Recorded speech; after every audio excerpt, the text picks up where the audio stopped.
Uno pensaría que vine a Venecia para ver sus canales, sus famosos gondoleros o su icónica arquitectura, pero en verdad estoy buscando otra cosa. Estoy buscando un número. Esto acá. Y este número es muy importante para esta ciudad. Y déjame que te explique por qué. 48.283. Este número representa el total de habitantes que residen en Venecia actualmente. Y esta cifra es importante porque cada año es más baja, con la ciudad llegando a perder más de 100.000 habitantes en menos de 100 años. Y eso es porque los venecianos están huyendo. Y están huyendo en gran parte por todo esto que tengo alrededor, los turistas. A la par de esta huida masiva, la cantidad de turistas que llegan a Venecia cada año se multiplicó. Venecia atraviesa la encrucijada del turismo masivo. Sus calles y canales están colmadas de turistas, que inyectan un dinero que se convirtió en indispensable para su economía. Pero esta misma multitud está echando a sus propios residentes, aumentando los costos de vida y desplazando a sus históricos comercios locales, convirtiendo lo que ellos llaman hogar en un espacio dedicado casi íntegramente al consumo extranjero. Como resultado, muchos venecianos se ven obligados a abandonar Venecia en busca de lugares más asequibles para tener una mejor calidad de vida. La ciudad, que es un ícono de la historia italiana, se enfrenta a una de las mayores amenazas de su historia: la pérdida de su identidad, forjada por aquellos venecianos que durante siglos tejieron sus características únicas. La farmacia Morelli se hizo conocida por señalar esta huida, dejando un recordatorio para cualquiera que pase por ahí del problema que la ciudad está afrontando. Vine a Venecia para ver esto con mis propios ojos, para conversar con sus habitantes y con quienes están trabajando por revertir esta situación. Y lo que está pasando acá es importante, porque en Venecia podemos ver reflejada una de las grandes paradojas de nuestro tiempo, una paradoja que acecha cada vez más lugares alrededor del mundo, donde lo que parecía ser la bendición del dinero proveniente del turismo y la globalización amenaza con transformar a las ciudades en un insufrible calvario.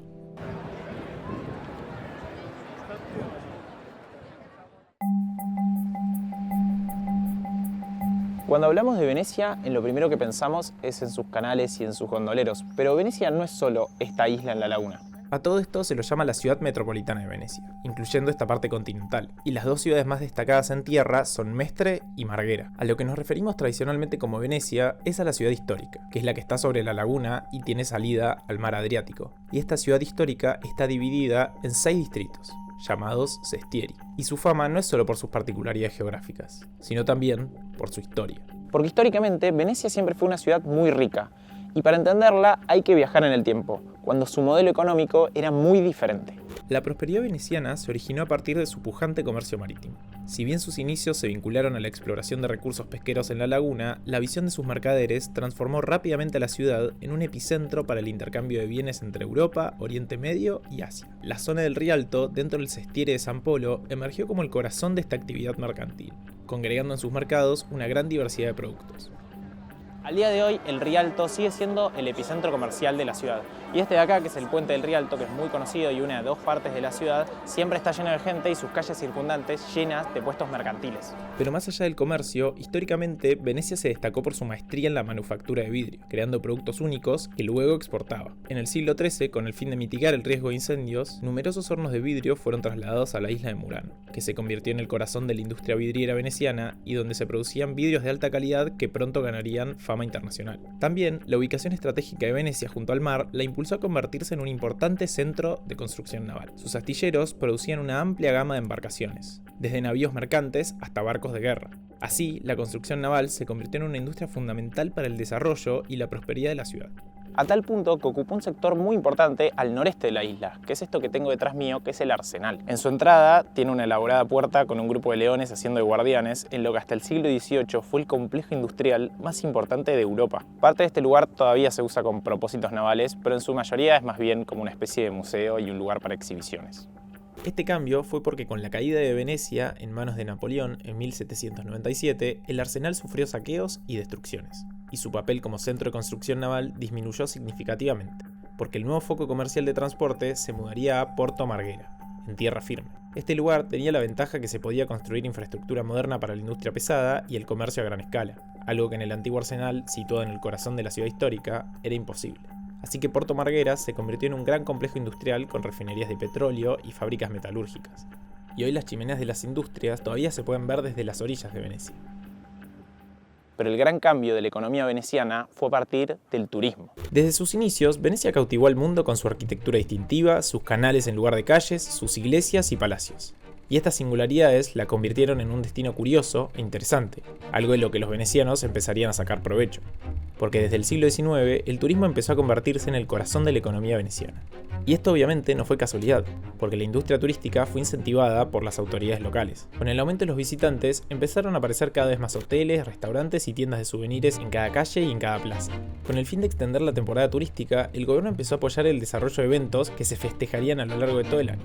En 1979 se revivió oficialmente el mítico Carnaval de Venecia, que llevaba casi 2 siglos sin hacerse con el fin de revitalizar la cultura y seguir impulsando el turismo.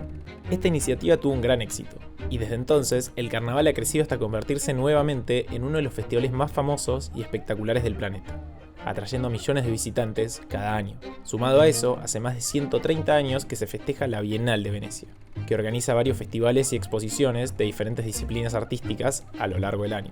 Quizás el más famoso de estos eventos sea el Festival de Cine de Venecia, que empezó en 1932 y se festeja cada septiembre, atrayendo actores, críticos y miembros de la industria audiovisual, elevando el estatus de la ciudad y mostrándole su belleza al mundo entero. Así, cada vez más residentes empezaron a tener trabajo en el sector turístico. Y así este rubro fue creciendo cada vez más y el resto de las industrias fue perdiendo su peso. Pero esta bendición se convirtió en un problema. Ante semejante promoción, todo el planeta quiso ir a conocer los míticos canales venecianos. Cada año más y más personas empezaron a ir a Venecia. Empezaron a llegar desde todos los lugares del mundo. Empezaron a llegar en aviones, en trenes y en cruceros gigantes. Así, en 2024 llegaron más de 5 millones de visitantes a Venecia. Una ciudad que nunca estuvo preparada para recibir a tanta gente y que tuvo que empezar a transformarse para contener a todo este flujo. Cambió todo, el transporte por ejemplo, porque no podemos tomar el barco porque están llenos de turistas. Cambió también las tiendas porque claro que si los residentes se van a otro lugar y abren las tiendas que venden productos para turistas, todo barato a €1 y si tengo que comprar algo para mi casa tengo que ir a Mestre. Marco Gasparinetti es concejal por un partido independiente y es uno de los principales referentes en esta lucha contra el turismo de masas y la despoblación de la ciudad. Y los cambios que él menciona empezaron a expulsar a quienes vivían ahí de toda la vida. Desde cuando empezó Airbnb, todas las casas se alquilan a los turistas. Entonces los jóvenes, las parejas que quieren crear una familia no la encuentran. Ese es el asunto más importante en este momento.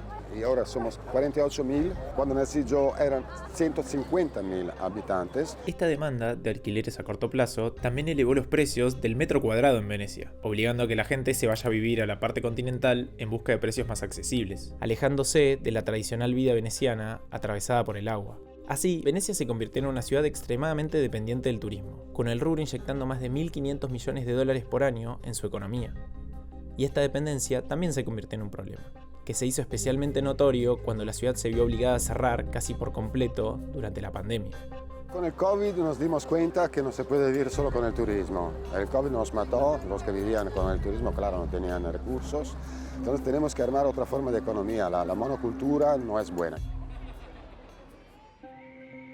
Pero dentro de Venecia todavía hay un lugar que es un refugio de los turistas para sus habitantes.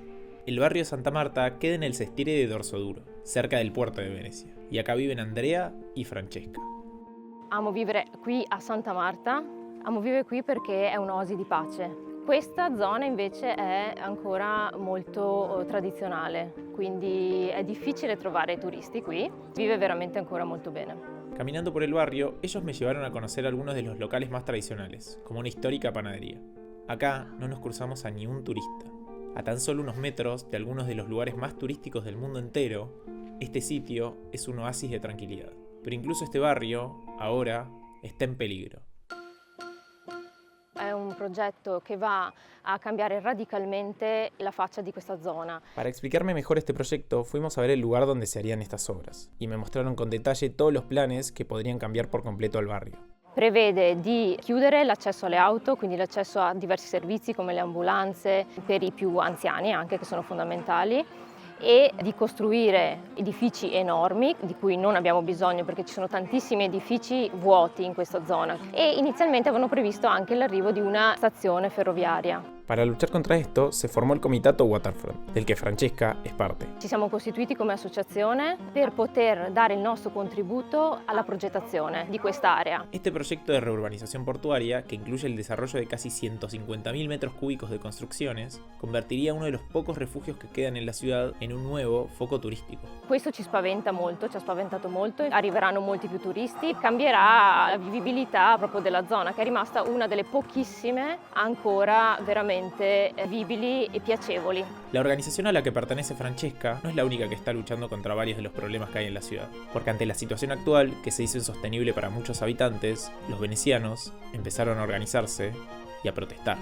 Los vecinos de Venecia se rebelan contra la invasión de turistas. Uno de los principales problemas eran los cruceros, que permitían que miles de personas desembarcaran solo por un día en la ciudad para recorrerla sin siquiera tener que quedarse una noche.